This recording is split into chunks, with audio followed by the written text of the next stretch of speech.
My name is Chris Stinson, and my occupation here on the forest is a backcountry ranger program coordinator, working specifically out here in Prince William Sound. What I really enjoy out here is some of the scenery that you get to take in while traveling, having the combination of the ocean and the tall mountains and snow and glaciers.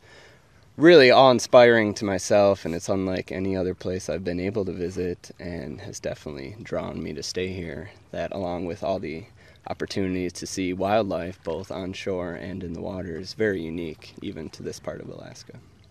So yeah, we're out here looking at public use cabins that are managed by the Forest Service, specifically here in Prince William Sound.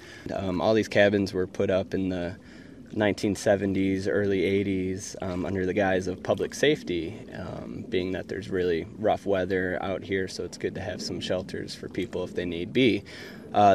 Also, these primary role of these cabins is for recreation, and these cabins can be reserved through an online reservation system by anybody. And what draws most people to these cabins, again, besides scenic and wildlife, or fishing and hunting opportunities, or just getting out in the woods and having a good shelter to stay on. Most of these cabins are accessed only by boat, so it takes a mariner, to have your boat yourself, or you can take water taxis out of any of these seaports here in Prince William Sound.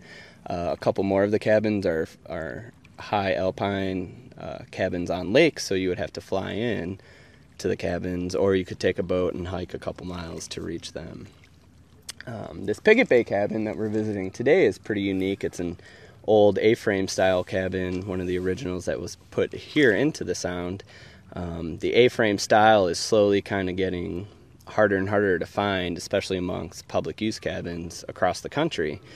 For that reason, and because the A-frames work really well with the heavy snow loads we get here in the winter, rather than replacing these cabins, we did a remodel where we kept the basic roof structure and flooring, replacing parts as needed, but completely redid all the walls, the windows, the furniture, updated from a wood stove to a propane stove. And that allows us to keep this A-frame structure out here, which is kind of a Alaskan treat due to all the snow.